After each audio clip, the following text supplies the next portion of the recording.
like a Hellcat. Assalamualaikum warahmatullahi wabarakatuh. Perkenalkan, nama saya Siti Nurjana, kelas NIM 219310, mahasiswa setia Pancabakti Palu. Di sini saya akan mempresentasikan makalah saya yang saya tuangkan ke dalam PowerPoint dengan judul Perencanaan Perpajakan atau Tax Planning. Baik, kita langsung saja ya. Apa itu pajak?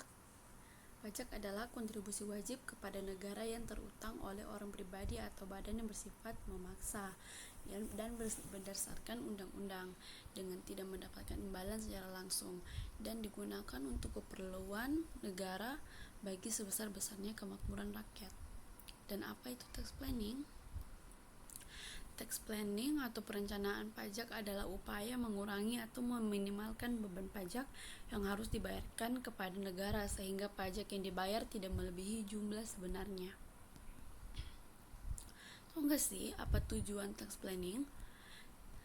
Tujuan pokok dari tax planning adalah untuk mengurangi jumlah atau total pajak yang harus kita bayar oleh wajib pajak. Tapi ingat, secara legal bukan ilegal. Jenis-jenis tax planning. Jenisnya ada dua, national tax planning dan international tax planning. National tax planningnya yaitu transaksi hanya dengan wajib pajak dalam negeri, sementara international tax planning yaitu transaksi tidak hanya dengan wajib pajak dalam negeri tetapi juga di luar negeri. Ciri-ciri pajak. Ciri-ciri pajak ada 4, yaitu yang pertama, pajak merupakan kontribusi pajak wajib warga negara. Kedua, pajak bersifat memaksa untuk setiap warga negara. 3, warga negara tidak mendapat imbalan langsung.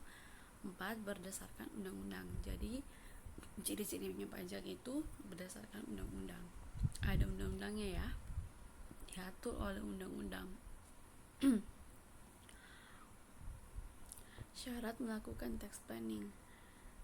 Pertama, tidak melanggar ketentuan perpajakan, dapat diterima secara bisnis, dan bukti-bukti pendukungnya memadai. Strategi umum tax planning. Tax saving yaitu mengefisiensikan beban pajak melalui alternative choice atau pilihan alternatif. Hindari pelanggaran, tidak melanggar peraturan pajak berlaku seperti penunda bayar pajak, penundaan pajak, menunda pembayaran PPh sampai waktu yang diperkenankan, karena itu termasuk pelanggaran.